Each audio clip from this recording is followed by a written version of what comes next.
नमस्कार, मैं अरुण कुमार वर्मा आप लोगों का अपने डीएलएस क्लासेज में स्वागत करता हूं। आज मैं आप लोगों को केमिस्ट्री से संबंधित पार्ट नंबर 2 समझिए या दूसरा लेक्चर समझिए। इसमें जो है अम्ल की क्षारकता क्या होती है इसके बारे में बताएंगे। जैसे अम्ल की क्षारकता क्या होती है तो ये टॉपिक आप लोगों को बताएंगे। अम्ल की क्षारकता एक क्षार की, दो क्षार की और त्रिक्षार की इस प्रकार से होती है। तो अम्ल की क्षारकता पहले क्या होती है उसकी मतलब फार्मूला उसका क्या होता है। तो पहली टॉपिक है अम्ल की क्षारकता। अम्ल की क्षारकता, बेसिसिटी ऑफ एसिड, बेसिसिटी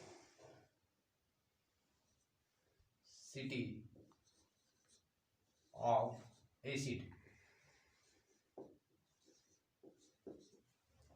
तो बेसिसिटी ऑफ एसिड क्या होता है कि वह मतलब अम्ल के एक अणु से, कोई भी अम्ल हो, अम्ल के एक अणु मतलब एक अणु में उपस्थित, अम्ल के एक अणु में उपस्थित मतलब प्रतिस्थापनशील, मतलब जिसको हाइड्रोजन को अगर उस प्रतिस्थापन माने क्या होता है, हाइड्रोजन को अगर उससे अलग कर दिया जाए तो जितने हाइड्रोजन आयन वो अलग करता है उतने क्षार की वो कहलाता है।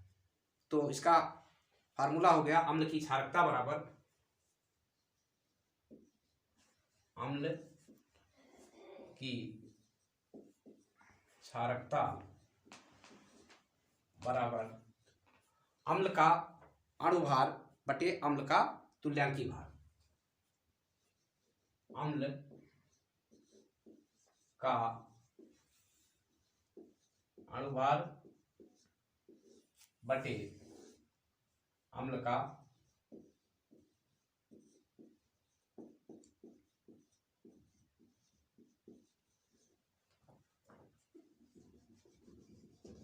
तुल्यांकी भार। अम्ल का तुल्यांकी भार मतलब क्या हो गया, इक्विवेलेंट वेट। इक्विवेलेंट वेट, अणुभार क्या होता है, मॉलिक्यूलर मास हो गया। तो अम्ल का अणुभार बटे अम्ल का तुल्यांकी भार, यही होता है अम्ल की क्षारकता का फार्मूला होता है। इसी से निकाल लिया जाता है कि किसी अम्ल की क्षारकता कितना है। आप लोग अणुभार निकालना जानते होंगे और तुल्यांकी भार भी निकालना जानते होंगे। अगर अणुभार और तुल्यांकी भार निकाल लिए तो अणुभार को तुल्यांकी भार से क्या कर दीजिए, डिवाइड कर दीजिए। अम्ल की क्षारकता आप लोगों को निकल करके आ जाएगी। जैसे हमने बताया कि वह अम्ल के एक अणु से प्रतिस्थापनशील जितने हाइड्रोजन आयन होते हैं उसे उसकी मतलब अम्ल की क्षारकता कहा जाता है। किसी मतलब अम्ल से जितने प्रतिस्थापनशील हाइड्रोजन आयन होते हैं उसी हाइड्रोजन आयन को अम्ल की क्या कहा जाता है, क्षारकता कहा जाता है। जैसे हमने बताया कि एक क्षार की होते हैं, एक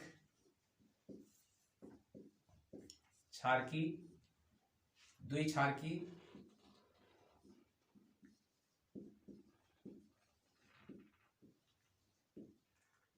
अम्ल अम्ल और त्रिक्षार की। तो आप लोगों से ज़्यादा गहराई से नहीं पूछा जाता है, हाई स्कूल में ज़्यादा गहराई से नहीं पूछा जाता है, बस ऊपर ऊपर ही पूछा जाता है कि किन्हीं किसी एक द्विक्षार की अम्ल का नाम लिख दीजिए, लिखिए।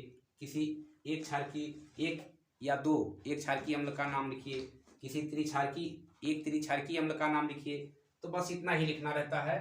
तो देखिए कि क्या होते हैं।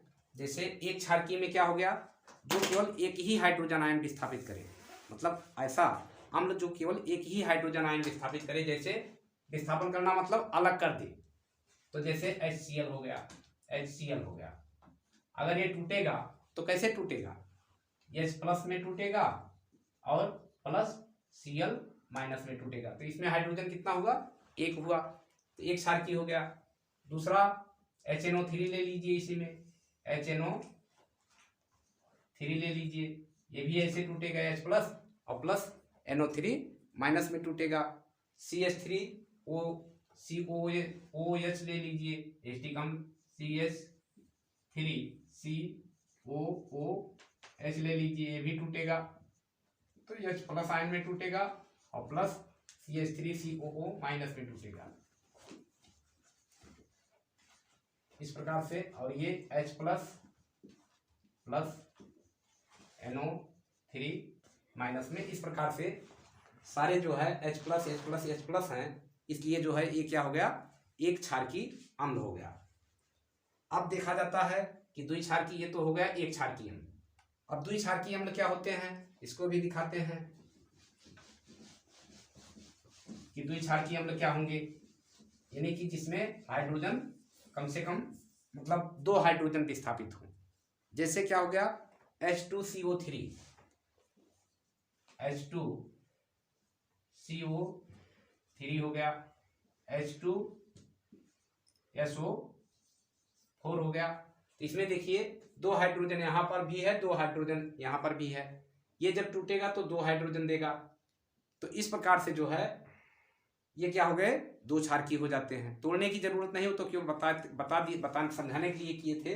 बस इतना लिखना रहेगा कि किन्हीं दो क्षारकीय अम्ल के नाम लिखिए। तो H2CO3 लिख दीजिए, H2SO4 लिख दीजिए, और भी तमाम होते हैं जैसे सल्फर हो गया, कार्बन हो गया। और उसके बाद त्रिक्षारकीय में क्या हो गया, त्रिक्षारकीय में जैसे जिसमें 3 हाइड्रोजन हो, जैसे H3 हो गया और PO4 हो गया, H3PO4 हो गया। ये जो है त्रिक्षारकीय हो गया, इसमें 3 हाइड्रोजन है तो तीनों एक जगह टूट करके अलग होगा, और ये PO4 माइनस माइनस माइनस में अलग होगा, यानी कि जिसकी जितनी बैलेंसी हो। ये जब टूटेगा तो कैसे टूटेगा, H और SO4 माइनस माइनस में, चूंकि द्विक्षारकीय है इसमें जो है 2 हो जाएंगे, तो H2 यानी कि 2H plus SO4 minus minus में टूटेगा। ये इस प्रकार से ऐसे टूटेगा। तो इसको तोड़ने से आप लोगों को ज्यादा मतलब नहीं, केवल समझने के लिए बता रहे थे। इतना ही याद करना है कि किन्हीं दो क्षारकीय अम्लों के नाम लिखिए। एक ही ज्यादा पूछा जाता है तो 2 याद किए रहेंगे तो अच्छा रहेगा। जिसमें 2 हाइड्रोजन हो गया, जिसमें 3 हाइड्रोजन हो गया, त्रिक्षारकीय हो गया, यही सब इसमें होता है। इसमें जो है इसके अम्लों के रासायनिक गुण, भौतिक गुण पिछले पार्ट में बता दिए थे कि ये स्वाद में खट्टा होता है, नीले लिटमस पेपर को लाल कर देता है, जलीय विलयन में घोलने पर क्या करता है, ऊष्मा उत्पन्न करता है, मेथिल ऑरेंज को क्या कर देता है, गुलाबी कर देता है। ये सब जो है इसके भौतिक गुण थे। रासायनिक गुण देखिए क्या होता है, उसको भी देख लीजिए, बस इतना ही है अम्ल में। तो एक पूछा जाता है कभी कभी कि कोई अम्ल के रासायनिक गुण लिखिए, तो बहुत आसान होता है अम्ल के रासायनिक गुण। अम्ल के रासायनिक गुण, रासायनिक गुण यानी कि केमिकल प्रॉपर्टीज ऑफ एसिड। तो इसमें क्या होता है, अम्ल के साथ कौन सा गुण होता है, रासायनिक गुण क्या होता है, जब किसी धातु के साथ ये क्रिया करता है अम्ल, यानी कि किसी धातु के साथ अगर अम्ल मिलाया जाता है, जैसे धातु क्या हो गया, सोडियम Na क्या हो गया, धातु हो गया। धातु अधातु उपधातु हमने बताया है और बता भी देंगे एक बार आप लोगों को। धातु धातु के चैप्टर में फिर से बताया जाएगा आप लोगों को, जिससे विस्तृत पता जानकारी रहे आपको कि धातु क्या होता है, अधातु क्या होता है, उपधातु क्या होता है। तो ये भी पूछा जाता है, किन्हीं 2 उपधातुओं के नाम लिखिए, किन्हीं 2 धातुओं के नाम लिखिए, ऐसे करके क्वेश्चन पूछा जाता है, तो उसको उस चैप्टर में बताया जाएगा। तो इसमें जब आप लोगों को जो है, अगर सोडियम धातु है, अगर इसका जो है मान लीजिए किसी अम्ल के साथ H2SO4 इसे क्या कहा जाता है, सल्फ्यूरिक एसिड कहा जाता है साधारण नाम में। वैसे हाइड्रोजन सल्फेट इसका नाम है, हाइड्रोजन सल्फेट नाम है। अगर इसका रिएक्शन कराया जाता है तो क्या होता है,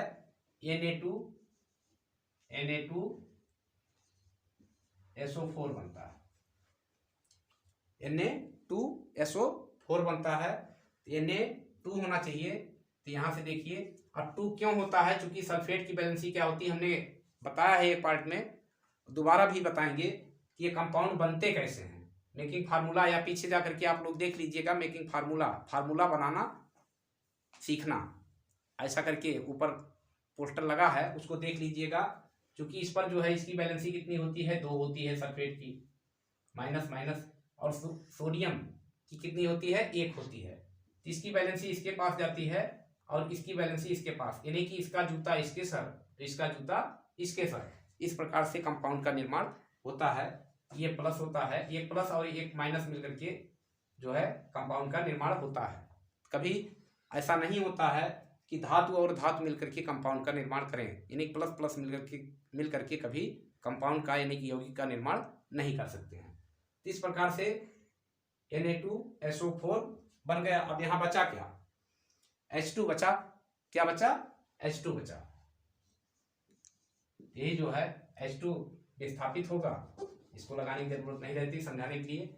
इस प्रकार से जो है क्या होता है, इसका रासायनिक गुण होता है। जब किसी धातु के साथ जो है अम्ल को मिलाया जाता है तो इस प्रकार से रिएक्शन होता है। अब अगर कार्बोनेट मतलब कैल्शियम ऑक्साइड के साथ, यानी कि ऑक्साइडों के साथ, धातु ऑक्साइडों के साथ अगर आप क्रिया हो, यानी कि कैल्शियम ऑक्साइड मान लीजिए, अगली हेडिंग रहेगी धातु ऑक्साइडों के साथ, धातु ऑक्साइडों के साथ। बहुत ही आसान होता केमिस्ट्री, केवल समझना चाहिए। धातु ऑक्साइडों के साथ अब क्रिया अगर रिएक्शन होगा, ये क्या था, किसी धातु के साथ, मतलब धातु के साथ अम्ल की अपक्रिया, और ये धातु ऑक्साइडों के साथ अम्ल की अपक्रिया। तो धातु ऑक्साइडों में मान लीजिए CaO धातु के साथ ऑक्सीजन मिल गया तो धातु ऑक्साइड हो गया, कैल्शियम धातु है। और अगर इसका जो है किसी भी अम्ल के साथ अपक्रिया करा दिया जाए, मान लीजिए HCl के साथ करा दिया जाता है, मान लीजिए दूसरा अम्ल ले लेते हैं HCl के साथ अगर करा दिया जाए अपक्रिया, तो क्या हो जाएगा, ये क्या बन जाएगा, क्या बन जाएगा, CaCl2। क्या बन जाएगा, CaCl2, और प्लस बचेगा क्या, CaCl2 बन गया, बचा H, यहाँ H और यहाँ O, बचा क्या, HO।